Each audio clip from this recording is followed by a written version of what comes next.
माधवजी पाऊस थांबण्याची वाट पाहत होते, पण पाऊस थांबण्याची काही चिन्हे दिसत नव्हती. ते असहाय्यपणे उभे होते.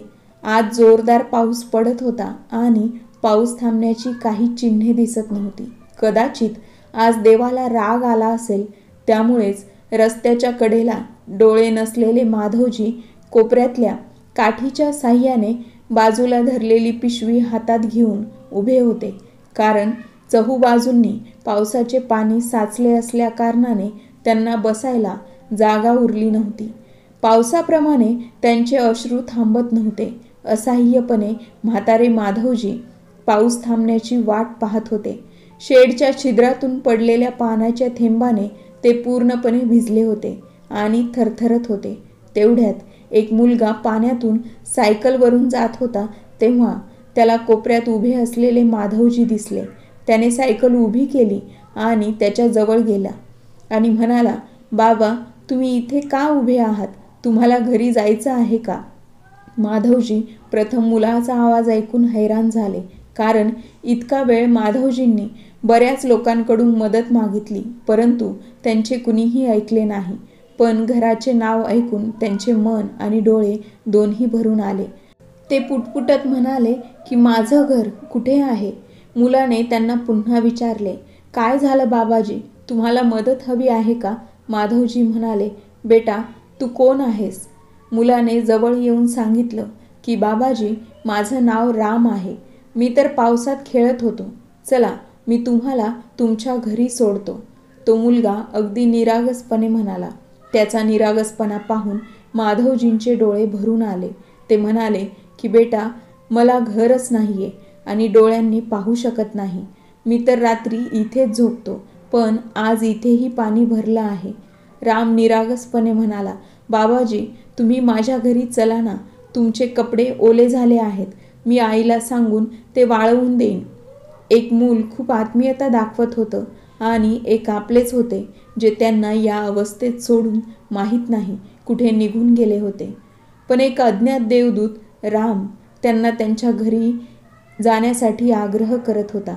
माधवजींनी त्याला समजावले आणि म्हणाले, बेटा, असं कुणालाही आपल्या घरी नेत नाही. पण राम हे कुठे मान्य करणार होता. त्याने माधवजींचा हात पकडला आणि म्हणाला, बाबाजी, चला ना. बघा, इथे पाणी भरले आहे. तुम्ही माझ्या घरी बसा. माधवजींची जिद्द या बालिश जिद्दीपुढे चालू शकली नाही आणि त्यांना त्याच्यासोबत जावं लागलं. त्याचं घर काही अंतरावर आलं. कुठे गेला होतास राम? मी कधीपासून तुला शोधत आहे. आतून रामच्या आईचा संतप्त आवाज ऐकून माधवजी घाबरून बाहेरच थांबले.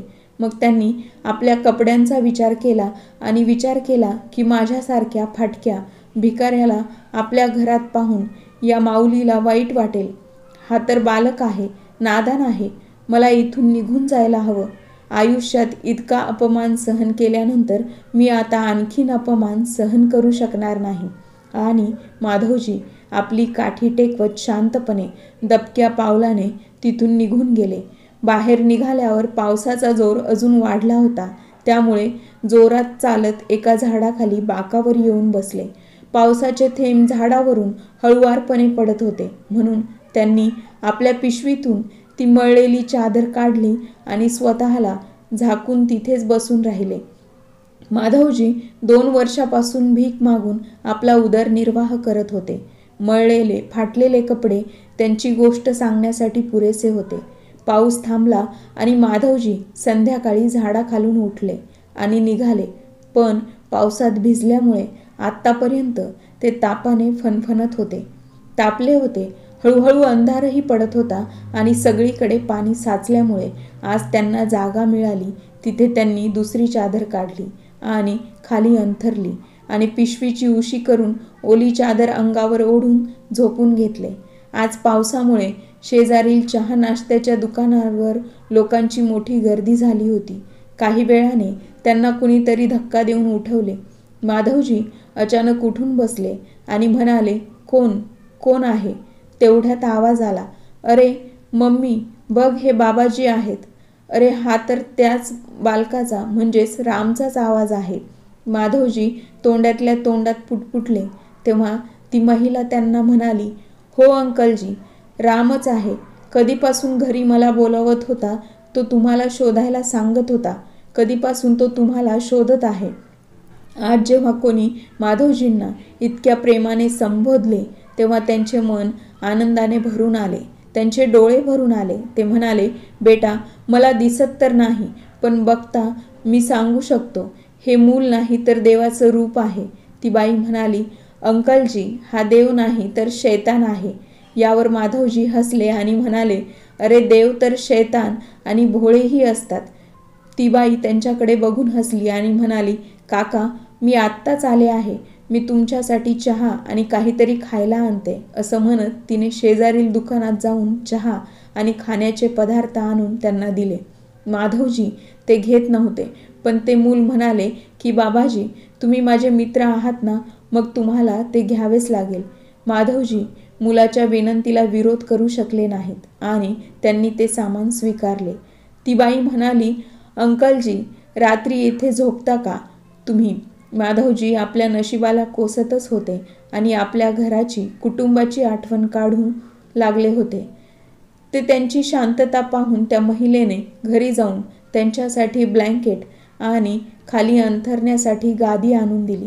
माधवजी आजारी पडू नये म्हणून काही जुने कपडे आणून दिले. माधवजी देवाचे आणि रामच्या आईचे पुन्हा पुन्हा आभार मानत होते. त्यांचे थरथरणारे शरीर पाहून ती बाई म्हणाली, अंकलजी, तुम्हाला तर ताप आहे. रामचे वडील डॉक्टर आहेत. तितक्यात मध्येच राम लगेच उठला आणि म्हणाला, बाबा, माझे वडील डॉक्टर आहेत. ते सर्वांना ठीक करतात. त्यांना सकाळी येण्यास सांगून ती महिला आपला मुलगा रामसह निघून गेली आणि माधवजी देवाचे आभार मानत राहिले. ते म्हणाले, किती चांगली मुलगी आहे. जशी ती स्वतः आहे, तिने आपल्या मुलालाही तसेच संस्कार दिले आहेत. मी काय करू? माझ्यामध्ये लौकिकता आली आहे. मी माणसं ओळखायला शिकलो आहे, पण माझ्याच माणसांना कधीच समजू शकलो नाही. माधवजींनी तीच गादी पसरवली आणि त्या महिलेने आणलेले कपडे घातले. तिने आणलेली चादर अंगावर ओढली. त्यामुळे तापाच्या वेदना काही कमी झाल्या, किंवा असेही म्हणू शकतो की ताप सहन करण्याची शक्ती मिळाली होती. रात्रभर त्या गादीचा आणि घोंगडीचा आधार त्यांना पुरेसा होता. दिवस उजाडताच रामने वडिलांना माधवजीबद्दल सांगितले की रात्री बाबाजींना ताप आला आहे, त्यामुळे त्यांना लवकर त्यांच्यासोबत जावं. पण तिथे जाऊन पाहिले तर माधवजी त्यांना दिसले नाही. राम चिंतेत इकडे तिकडे पाहू लागला.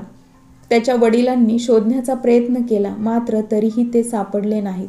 तो निराश होऊन घरी परतू लागला. तेव्हा राम म्हणाला, पप्पा, मला माहीत आहे ते कुठे गेले असतील. राम रस्त्याने धावतच निघाला. त्याचे वडीलही मागून धावत रामला थांबवत होते, पण राम त्याच खांबाखाली जाऊन थांबला आणि जिथे त्यांनी माधवजींना पाहून तो खुश झाला. वडिलांना मागून येताना पाहून राम थांबला. बघा बाबा, हेच आहेत ते बाबाजी. बघा, काल त्यांना किती ताप आला होता. आईने त्यांना ब्लँकेट आणि गादी दिली होती. रामचा आवाज ऐकून माधवजींना धक्काच बसला की तो मुलगा पुन्हा त्यांना शोधत त्यांच्यापर्यंत येऊन पोहोचला होता. माधवजींनी त्याला राम नावाने हाक मारली. बाळा राम त्यांच्याजवळ येऊन उभा राहिला, तर त्याचे वडील माधवजींकडे वरपासून खालपर्यंत पाहू लागले. त्यांची दयनीय अवस्था सर्व काही सांगत होती. त्यांना स्पर्श केल्यावर त्यांना अजूनही ताप होता. रामने विचारले, बाबाजी, तुमची ब्लँकेट आणि गादी कुठे गेली? माधवजी निराश होऊन म्हणाले, बेटा, ज्या दुकानासमोर मी होतो तिथे काही लोक आले आणि तिथून त्यांनी मला उठायला सांगितलं. त्यांनी गादी, ब्लँकेट आणि कपडे हिसकावून घेतले माझ्याकडून. ती लोक कोण होते मला माहीत नाही. रामच्या वडिलांनी त्यांना त्यांच्या घरी सोबत घेऊन गेले आणि त्यांचे चेकअप केले. त्यांनी तपासण्या केल्यानंतर काही औषधे दिली आणि म्हणाले, अंकलजी, आज पण तुम्ही आमच्यासोबत इथेच राहाल. पण माधवजींनी ते सर्व मान्य केले नाही. ते म्हणाले, माझ्याच लोकांनी मला सोडून दिले आहे, त्यामुळे आता मी कोणाचे उपकार घेऊ शकत नाही. खरंच घेऊ शकत नाही बाळा. तू मला असं सोडून दे. तुम्ही माझ्यासाठी खूप काही केलं, त्याबद्दल खूप खूप धन्यवाद. रामचे वडील सुमित म्हणाले, अंकलजी, जर त्याने तुम्हाला बाबाजी म्हटले आहे तर तुम्ही माझ्या वडिलांसारखे आहात. मग तुम्ही या मुलाच्या घरात राहण्यास का नकार देत आहात? अच्छा, तुम्ही आधी ठीक व्हा, मग मी तुम्हाला अडवणार नाही, पण सध्या तरी तुम्ही इथेच राहा. त्यांच्या वारंवार केलेल्या विनंतीमुळे माधवजींना मान्य करावेच लागले आणि ते तिथेच राहू लागले. रामचे आई वडील शालू आणि सुमित यांच्या मदतीने ते आता बरे होऊ लागले होते.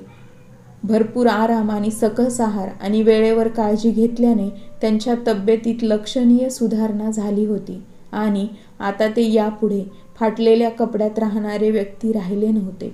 चांगले कपडे आणि चांगले जेवण यामुळे चेहऱ्यावरची चमक परत आली होती. अशा कठीण काळात अर्जुन आणि त्याच्या आईवडिलांची साथ मिळाल्याबद्दल माधवजींनी देवाचे पुन्हा पुन्हा आभार मानले. एक दिवस रामची आई शालूने त्यांना विचारले, अंकलजी, वाईट वाटणार नसेल तर मला तुमच्या कुटुंबाबद्दल जाणून घ्यायचे आहे. तुमच्या कुटुंबात तुमचा मुलगा मुलगी असतीलच ना? माधवजी शांत झाले आणि ते विसरलेले दिवस पुन्हा आठवू लागले, ज्याच्या वेदना त्यांच्या चेहऱ्यावर स्पष्ट दिसत होत्या. आपल्या डोळ्यातले अश्रू पुसत ते म्हणाले, बेटा, माझे कुटुंब निघून गेले आहेत हे मला माहीत नाही. मी किती वेळा त्यांना शोधले पण ते मला सापडलेच नाहीत. शालू म्हणाली, अंकलजी, तुमच्यासोबत नक्की असं काय झालं होतं ज्यामुळे तुम्ही बेघर झालात? माधवजी तिचे बोलणे ऐकताच त्या आठवणींमध्ये निघून गेले. त्या आठवणी त्यांच्या डोळ्यासमोर तरळू लागल्या. जेमतेम 1.5 वर्ष झाली होती ते त्यांच्या कुटुंबासमवेत राहत होते. त्यांच्या कुटुंबात 2 मुलगे आणि सुना होत्या. बायकोसोबत त्यांचे उर्वरित आयुष्य तीर्थयात्रेला जात होते. दोघे अनेकदा तीर्थयात्रेवर जात राहिले आणि आत्तापर्यंत वेगवेगळ्या प्रदेशात गेले होते. मुलं आणि सुना त्यांच्या आयुष्यात अगदी आनंदित होते. एकदा तीर्थयात्रेवर गेले असताना जेव्हा शहरात फिरायला निघाले तेव्हा रस्ता ओलांडताना दोघांचा अपघात झाला. दोघे भयंकर जखमी झाले. पत्नीची प्रकृती अत्यंत गंभीर होती. माधवजींना डोक्याला व डोळ्यांना गंभीर दुखापत झाली होती. मुलांनी त्यांना रुग्णालयात दाखल केले, परंतु त्यांच्या पत्नीला वाचवता आले नाही आणि तिचा मृत्यू झाला. माधवजींना हे दुःख सहन झाले नाही. त्यांच्या डोळ्यांवर पट्टी बांधल्यामुळे माधवजी त्यांच्या पत्नीला त्याच्या शेवटच्या क्षणी पाहू शकले नाहीत.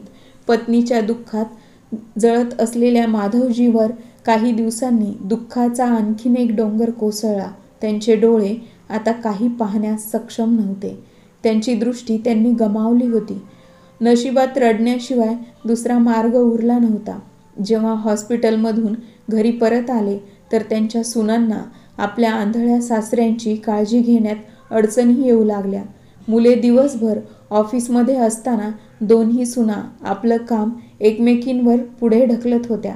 अनेक वेळा माधवजी जेवणाची वाटच पाहत राहायचे, पण संध्याकाळपर्यंत जेवण त्यांना वेळेवर मिळायचे नाही आणि जर स्वतःचे काम स्वतः करण्याचा प्रयत्न केला तर दिसत नसल्या कारणामुळे कुठे काही काम केले की ते खाली पडायचे. कधीकधी तर कपडे उलटे घालायचे. अनेक वेळा योग्य अंदाज न आल्यानं बेडवर पाणी पडायचं. जेव्हा ते खाली पडायचे तर दोन्ही सुना त्यांच्यावर हसायच्या आणि त्या उचलायला येत नव्हत्या. माधवजींना त्यांच्या खोलीचा अंदाजही घेता येत नव्हता. या अंधत्वामुळे त्यांना अनेक समस्यांना सामोरे जावे लागले. एके दिवशी मोठी सून शोभा पतीला म्हणाली, महेश, किती दिवस आम्ही तुझ्या वडिलांचा सांभाळ करणार आहोत? ही छोटी तर काहीही करत नाही. तुझे वडीलही प्रत्येक लहान सहान गोष्टीसाठी आवाज देत उठवत असतात. मी दिवसभर थकून जाते.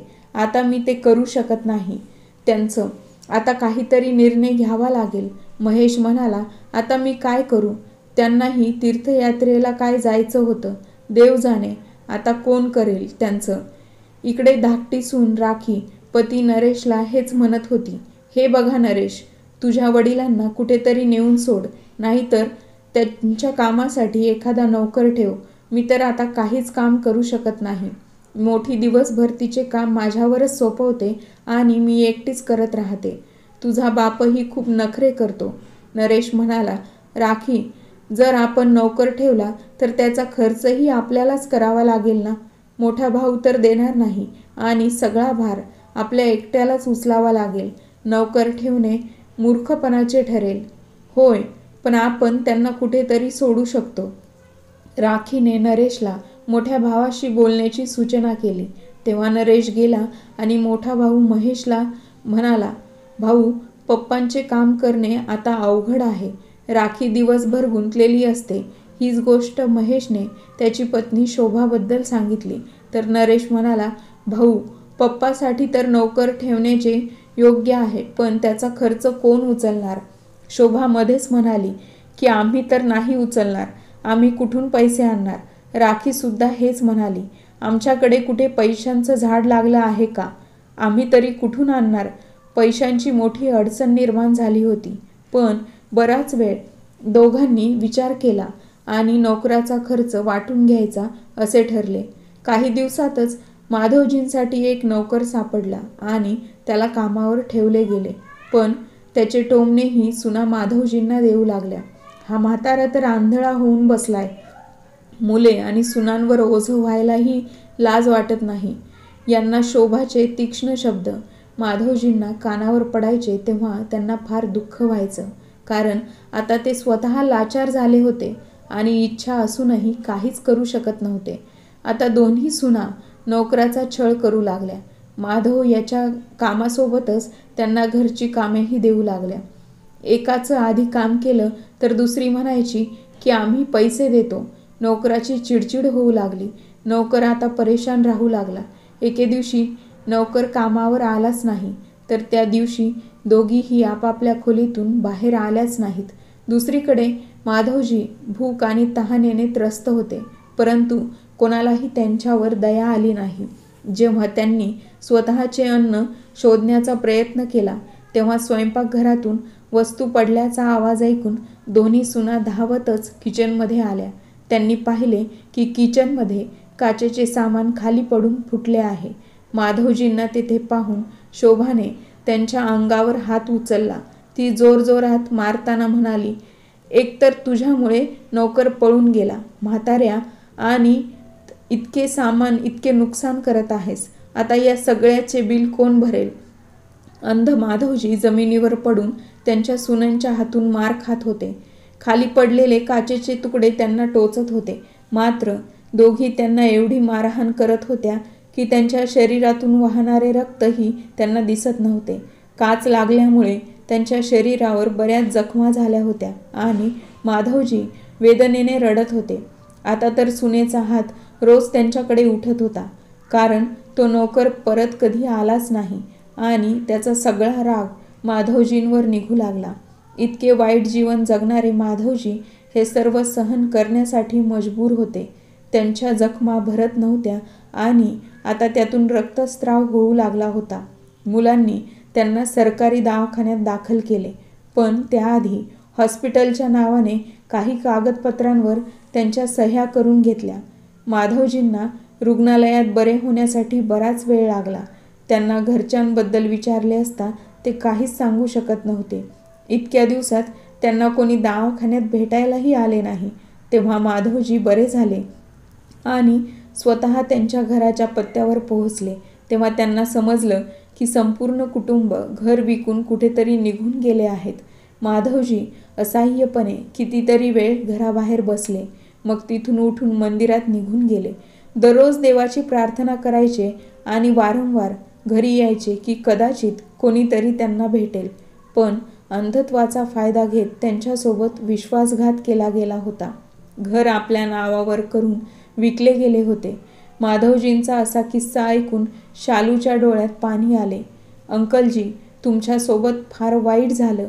इतकी मुलं वाईट कसे असू शकतात की बापाचाही विचार केला नाही. माधवजी म्हणाले, बेटा, सगळे तुझ्यासारखे नसतात. संस्कार तर मी सुद्धा दिले होते, पण मला कळत नाही की दोष कोणाला द्यावा, नशिबाला, मुलांना की माझ्या संस्कारांना. माधवजी रडत होते आणि राम त्यांचे अश्रू पुसत होता. इतके तर त्यांच्या स्वतःच्या लोकांनी केले नव्हते जेवढा राम त्यांना जीव लावत होता. माधवजी त्यांची आस लावून बसले होते आणि एक दिवस रामच्या वडिलांनी म्हणजे सुमितने येऊन सांगितलं की अंकलजी, एक नेत्र शिबिर आयोजित केले आहे. तिथे तुम्ही तुमचे डोळे दाखवून माहिती काढू शकता की तुम्ही पुन्हा पाहू शकाल की नाही. कुणास ठाऊक, काही उपचार होऊन आपण पुन्हा पाहू शकाल. माधवजी म्हणाले, नाही बाळा, हे डॉक्टरांनी नकार दिला होता. आता तू पण राहू देत. इतकं केलं ते भरपूर आहे माझ्यासाठी. डोळ्यांच्या उपचारांवर विनाकारण एवढा पैसा खर्च होईल आणि फायदाही होणार नाही. सुमित म्हणाला, अरे नाही नाही अंकलजी, ते सर्व काही खूप स्वस्त आहे आणि गरिबांसाठी तर मोफतही आहे. रामला आनंद वाटत होता की आता बाबाजींना बघायला मिळेल, कारण शालूने त्यांच्यावर उपचार करण्यास होकार दिला होता. शिबिरात त्यांचे डोळे दाखवले असता डॉक्टरने सांगितले की त्यांचे डोळे बरे होण्याची शक्यता आहे, मात्र काही उपचार सुरू केल्यानंतरच कळेल. सुमित डॉक्टरांच्या सूचनेला होकार दिला आणि माधवजींचे उपचार सुरू झाले. 1 महिन्याच्या उपचारानंतर डॉक्टरांनी सांगितले की डोळे परत येऊ शकतात. यामुळे राम आनंदाने नाचू लागला आणि त्याचे आईवडीलही खूप आनंदी झाले. माधवजीवर 6 महिन्यांच्या उपचारानंतर तो दिवसही आला जेव्हा त्यांच्या डोळ्यांची पट्टी काढायची होती. त्यांनी रामला प्रथम पाहण्याची इच्छा व्यक्त केली आणि रामला समोर उभे केले गेले आणि त्यांची पट्टी उघडली. हळूहळू डोळे उघडले तर आधी काहीच दिसत नव्हतं, पण काही वेळाने रामचा चेहरा दिसला आणि बाबाजी असं म्हणत त्याने त्यांना घट्ट मिठी मारली. बाबाजींनीही त्याला स्वतःशी प्रेमाने हाताळले आणि त्यांच्यावर खूप प्रेम केले आणि म्हणाले, माझ्या निष्पाप देवा, हे सर्व तुझ्यामुळेच झाले आहे. डोळे बरे झाल्यामुळे माधवजी खूप खुश झाले आणि त्यांनी सुमित आणि शालूला भेटण्याची आणि त्यांच्या अगोदरच्या घराच्या पत्त्यावर जाण्याची इच्छा व्यक्त केली. दोघे त्यांना त्यांच्यासोबत घेऊन तिथे पोहोचले तेव्हा या घरात आलेल्या नवीन मालकाने काही सांगितले नाही. माधवजी निराश होऊन परत घरी आले. आता माधवजींचे दिवस रामसोबत खेळण्यात जात होते. एक दिवस त्यांनी डॉक्टर सुमित आणि शालूला मोकळे झाल्यावर त्यांच्याकडे यायला सांगितले आणि रात्री दोघे त्यांच्या खोलीत आले. माधवजींनी त्यांची बॅग त्यांच्यासमोर उघडली आणि त्यांच्या पत्नीचा फोटो बाहेर काढला. ते त्या दोघांना म्हणाले, तुम्हा दोघांमुळेच मी पुन्हा हे जीवन जगण्यास सक्षम झालो, नाहीतर मी भिकारी झालोच असतो आणि सगळीकडे ठोकर खाण्यास मजबूर झालो होतो. आज माझ्या बायकोचा फोटो या डोळ्याने बघून तिची आठवण येते आणि हे सर्व तुमच्यामुळे शक्य झालं आहे. त्यांचे बोलणे ऐकून दोघे हसले आणि म्हणाले, अंकलजी, आपण देवाने बनवलेल्या बाहुल्या आहोत. आपल्याला जे सांगितले जाते ते आपण करतो. आम्ही असे काही केले नाही. आभार तर फक्त त्यांचेच आहेत. आणि मग रामलाही बाबाजी मिळाले. त्यांचे म्हणणे ऐकून माधवजींनी हातात घेतलेला फोटो मागून उघडायला सुरुवात केली. हे पाहून दोघे आश्चर्यचकित झाले आणि विचारलं, अंकलजी, हे काय आहे? किशोरजी, माधवजी हसत हसत म्हणाले की त्या जमिनीची कागदपत्र आहेत ज्याबद्दल माझ्या मुलांना माहीत नाहीये. तीर्थयात्रेला जाण्यापूर्वी आम्ही जमीन खरेदी केली होती. त्यासाठी आम्ही आमची गावातली जमीन विकली होती. मी ती जमीन या शहरातच विकत घेतली होती आणि तीर्थयात्रेवरून परत आल्यानंतर माझ्या मुलांना ती जमीन भेटवस्तू म्हणून देणार होतो, परंतु त्यांचे रूप पाहून मी माझे मत बदलले. पण आता मला ही जमीन तुम्हाला भेट म्हणून द्यायची आहे, कारण तुम्ही दोघेही माझीच मुलं आहात. माझ्यासाठी इतकं कोणीच काही करू शकलं नसतं की एका भिकाऱ्याला रस्त्यावरून उचलून तुमच्या हृदयात बसवलंय. मी ही त्याची किंमत म्हणून नाही, तर माझं प्रेम समजून घ्या. हे सर्व पाहून दोघे आश्चर्याने एकमेकांच्या चेहऱ्याकडे बघत होते. काही वेळाने दोघे म्हणाले, नाही अंकलजी, आम्ही घेऊ शकत नाही. लोभापोटी आम्ही तुमच्यासाठी काही केलं नाही. त्या दोघांचे बोलणे ऐकून माधवजी निराश आणि दुःखी झाले. तेव्हा सुमित म्हणाला, अंकलजी, आपण असं करू शकतो की या जमिनीवर हॉस्पिटल बांधू शकतो, जर तुमची इच्छा असेल तर. हे ऐकून माधवजींचा चेहरा उजळला. मग ते म्हणाले, मग बेटा, हॉस्पिटलसाठी तर खूप पैसे लागतात. मग पेपरमध्ये जमिनीचा आकार पाहून सुमित म्हणाला की आपण असे करू अंकलजी की यातील काही जमीन विकून शेअर मार्केटमध्ये पैसे गुंतवूया, ज्यामुळे पैसे वाढतील आणि मग त्या वाढलेल्या पैशांद्वारे हॉस्पिटल बांधणे सोपे होईल. सुमितची कल्पना ऐकून माधवजी खूप खुश झाले. त्यांनी या कामासाठी लगेच सहमती दर्शवली. दुसऱ्या दिवशी सुमितने जमीन पाहिली आणि मोजमाप करून घेतले. एवढ्या मोठ्या भूमीतून काही भाग विकला गेला असता तरी काही फरक पडला नसता. हॉस्पिटल सहजपणे बांधले जाणार होते. त्यातील काही भाग सुमितने विकला तेव्हा ती जमीन चांगल्या रकमेला विकली गेली. बटाट्याच्या भावाने विकत घेतलेली जमीन सोन्याचा भाव देईल असा माधवजींनी कधीच विचार केला नव्हता. त्यांना इतके पैसे मिळाले होते की सुमितने पटकन मित्राचा सल्ला घेऊन शेअर मार्केटमध्ये ते पैसे गुंतवले. 6 महिने उलटले आणि पैशात अनेक पटींनी वाढ झाली. वर्षभरात नफ्याबरोबरच पैसाही हातात आला आणि डॉक्टर सुमित यांनी हॉस्पिटल उभारण्याचं काम सुरू केलं. मध्येच पुन्हा पैशांची गरज भासू लागली तेव्हा माधवजींनी हिऱ्याची एक लपवलेली अंगठी आणि चेन सुमितच्या हातात दिली आणि म्हणाले, आता या सगळ्याचं मी काय करू? या कामात पैसे लागले तर बरं होईल. 2 वर्ष पूर्ण होण्याआधीच रुग्णालय तयार झाले आणि त्याचे उद्घाटन माधवजींच्या हस्ते झाले. आता माधवजींनी डॉक्टर सुमितला त्याची जबाबदारी सोपवली आणि स्वतः रोज आपल्या संपूर्ण हॉस्पिटलची पडताळणी करायला ते यायचे. आज माधवजींच्या आयुष्यातून उदासीचा अंधकार कायमचा दूर झाला होता. एके दिवशी ऑर्थोपेडिक डॉक्टर असलेल्या सुमितला रात्री उशिरा कोणाचा तरी फोन आला. पलीकडे कोणीतरी सांगितले की त्यांच्या मुलाचा गंभीर अपघात झाला आहे आणि त्याची प्रकृती वाईट आहे. कुठून तरी तुमचा नंबर मिळाला. डॉक्टर, आमच्या मुलाला वाचवा. हे ऐकून डॉक्टर सुमितने त्यांना माधवजींच्या हॉस्पिटलमध्ये यायला सांगितलं. ते स्वतःही पटकन तिथे पोहोचले. तिथे त्याच्या शरीरावर जखमांवर मलमपट्टी करून रक्तस्राव थांबवण्यात आला होता. परंतु हे प्रकरण अजूनही गंभीर होते. मूल शुद्धीत आले नव्हते. ते फक्त 7 वर्षांचे होते. रात्री डॉक्टर सुमितने घरी जाऊन शालूला सांगितले की शालू, आज एक लहान मुलाचा अपघात झाला आहे आणि त्याच्या पायाचे हाड इतके चिरडले गेले आहे की त्या मुलाचा पाय कापावा लागेल. आता उद्याच कळेल की ते मूल अगदी आपल्या रामसारखेच आहे. हे पाहून मला खूप वाईट वाटले. या लहान वयात त्याच्यासोबत खूप वाईट घडले होते. रात्री तिच्याशी बोलत असताना डॉक्टर सुमित झोपी गेले आणि दुसऱ्या दिवशी सकाळी माधवजींना म्हणाले, अंकलजी, आज तुमच्या डोळ्यांचे नॉर्मल चेकअप करायचे आहे. तुम्ही आज माझ्यासोबत हॉस्पिटलला चला.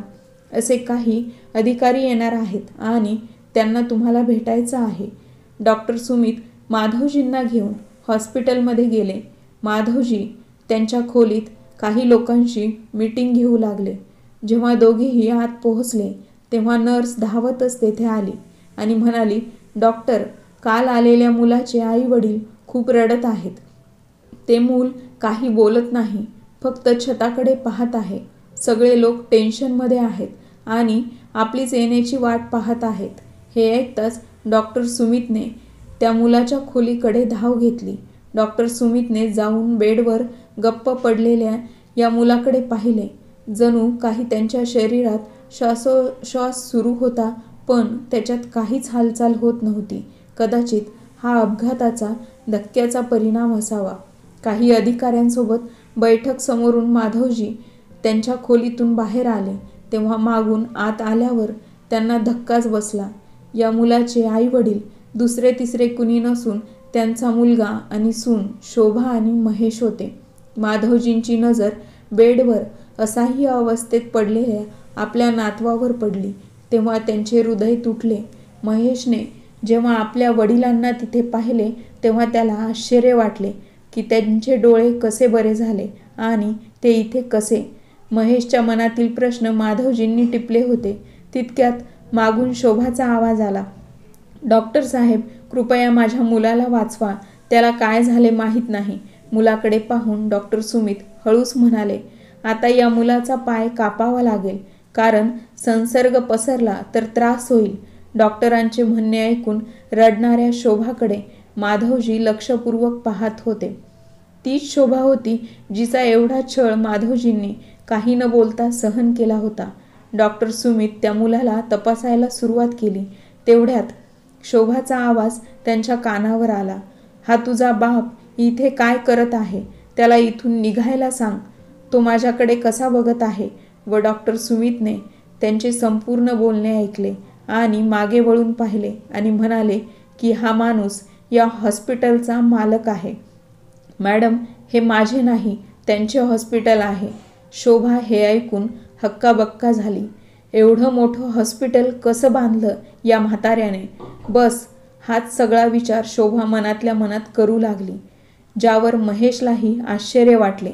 आपल्या बापाला यशाच्या शिखरावर पाहून त्या दोघांची नजर खाली पडली होती. डॉक्टर सुमितने लगेच नर्सला त्या मुलाला काही इंजेक्शन देण्यास सांगितले. तेव्हा त्यांचा फोन आला. सर, एमर्जन्सी आहे, तुम्ही लगेच या. डॉक्टर सुमित निघून गेले होते. ते निघून गेल्यानंतर महेश माधवजींना म्हणाला, पप्पा, तुमचे डोळे पुन्हा कसे बरे झाले? महेशला बोलताना पाहून शोभा लगेच म्हणाली, हे कोणतं नवीन नाटक आहे? काही लॉटरी तर लागली नसावी या म्हाताऱ्याला. कुणाचा खिसा कापून हे सर्व बनवले आहे? माधवजी हसले आणि म्हणाले, तुम्हाला हेच जाणून घ्यायचे आहे ना की तुझा बाप मेला आहे की नाही, तो वाचला कसा आणि हे सर्व घडलं कसं? महेशचं डोकं झुकलं होतं, पण आज मात्र माधवजींचे टोमणे थांबत नव्हते. शोभा माधवजींकडे पुन्हा पुन्हा पाहत होती. महेशने खोटं बोलून झाकण्याचा प्रयत्न केला. पप्पा, तुम्ही कुठे निघून गेला होतात? आम्हाला भेटलेच नाही. तुम्ही हे ऐकून माधवजी चांगलेच भडकले. खोटे बोलू नका. तुम्ही लोक घर विकून निघून गेले होते. तुम्ही लोकांनी चुकीच्या कागदपत्रांवरून खोटं बोलून माझी सही घेतली. मी गेल्यावर शेजाऱ्यांनी सांगितले की तुम्ही लोक कधी गेले ते कळलंही नाही. बोला आता, हेही खोटं बोलत आहे का? महेश हळू आवाजात म्हणाला, नाही पप्पा, असं तर मी म्हटलं नाही. तेवढ्यात शोभा आपल्या मुलाजवळ धावत गेली. तो जोरजोराने खाली श्वास घेत होता. घाबरलेली शोभा मुलाला हाका मारत होती, पण त्याचे शरीर काही हरकत करत नव्हते, शांत पडून राहिले होते. त्यामुळे शोभा माधवजींकडे आली आणि म्हणाली, पप्पा, तुम्ही डॉक्टरांना बोलवा प्लीज. पप्पा, तुम्ही तर इथले मालक आहात. पप्पा, फक्त तेच माझ्या मुलाला बरं करू शकतात. बघा ना त्याची काय अवस्था होते. शोभा माधवजींच्या पायांवर पडून आपल्या मुलासाठी मदत मागत होती, भीक मागत होती. माधवजींना आपल्या नातवाच्या अवस्थेबद्दल वाईट वाटले आणि विचार केला की या मुलाचं काय चुकलं आहे. त्यांनी फोनवरून डॉक्टर सुमितला फोन केला. 5 मिनिटे हवे आहेत, डॉक्टर सुमित म्हणाले. अंकलजी, मला सांगा काय झाले आहे? माधवजी म्हणाले, ज्यांचं मूल तुझ्याकडे उपचारासाठी आलं आहे तो माझा नातू आहे. प्लीज, मुलाला त्वरित तुझ्या मदतीची गरज आहे. ये लवकर. डॉक्टर सुमित हे ऐकताच मीटिंग सोडून तिथे आले आणि त्यांनी ताबडतोब एमर्जन्सी सर्जरीसाठी घेऊन जावं लागले. त्या मुलाला ताबडतोब ICUमध्ये दाखल करण्यात आले आणि त्यावर शस्त्रक्रिया सुरू करण्यात आली. संसर्ग इतका पसरला होता की ते दूर करण्यासाठी पाय कापावा लागला. मात्र मुलाचा जीव वाचला होता. जे ऑपरेशन सुरू होते त्यावेळेस शोभा आणि महेश हात जोडून त्यांच्यासमोर उभे होते. तिने हात जोडून त्यांची माफी मागितली आणि म्हणाली, पप्पा, मला माफ करा. माझ्याकडून मोठी चूक झाली आहे. मी पाप केले आहे. तुम्हाला इतका त्रास दिला आहे की त्याची कोणतीही कितीही शिक्षा झाली तरी कमीच आहे. माधवजींना आज माफीची गरज नव्हती. त्यांनी माफ करण्यास स्पष्टपणे नकार दिला. महेश रडतच म्हणाला, पप्पा, आज तुम्ही नसता तर माहीत नाही आम्ही काय केलं असतं. माझ्या मुलावर वेळेवर उपचार झाले. पप्पा, आम्हाला माफ करा. पण माधवजी काही बोलले नाहीत. डॉक्टर बाहेर आले तेव्हा त्यांनी सांगितले की आता मूल धोक्याच्या बाहेर आहे. महेश आणि शोभा यांनी डॉक्टरांचे आभार मानले. तेव्हा डॉक्टर सुमित म्हणाले, धन्यवाद करायचे असतील तर यांचे करा. सर्व काही त्यांच्या आदेशानुसारच झाले. शोभाला स्वतःचीच लाज वाटू लागली. तिने केलेले कारनामे ती आठवत होती आणि आता तिलाही कळून चुकले होते की तिने किती चुकीचे कृत्य केले आहे. तेवढेच मागून आवाज आला, भाऊ, मला माहीत नव्हते. तुझा फोन आला तेव्हा मी बाहेर होतो. नरेशने येऊन आपल्या वडिलांना पाहिले तेव्हा त्याला धक्काच बसला. सोबत त्याची पत्नी राखीसुद्धा होती. महेश रागाने म्हणाला, मला माहीत आहे तू फोन का उचलला नाहीस, कारण तुला वाटले मी पैसे मागण्यासाठी फोन केला आहे. आज तोच बाप कामी आला ज्यांना आपण अडचणीत मरणाच्या दारात सोडून दिले होते. मला आईवडिलांची खरी किंमत आता कळाली आहे आणि लाज वाटते मला तुझ्यासारख्या भावाची, जो दुःखातही कामी येऊ शकला नाही. महेश माधवजींसमोर हात जोडून उभा होता. महेशने नरेशला सांगितले की त्यांची मदत कोणी केली आणि त्यांचा मुलगा वाचला.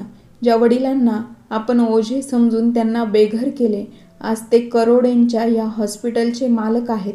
हे ऐकून दोघांचे डोळे पाणावले. माधवजी त्यांच्या गाडीत बसून घराकडे निघाले होते आणि त्यांची मुलं आणि सुना त्यांना जाताना त्यांच्याकडे पाहत राहिले.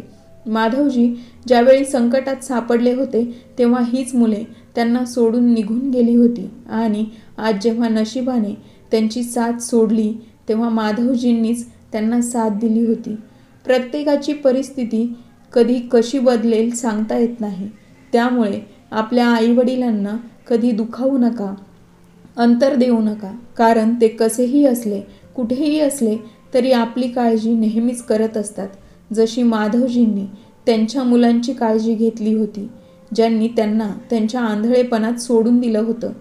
कथा कशी वाटली नक्की सांगा. चॅनलला लाईक, शेअर आणि सबस्क्राईब करायला विसरू नका. भेटूया नवीन एका व्हिडिओमध्ये नवीन एका कथेसह.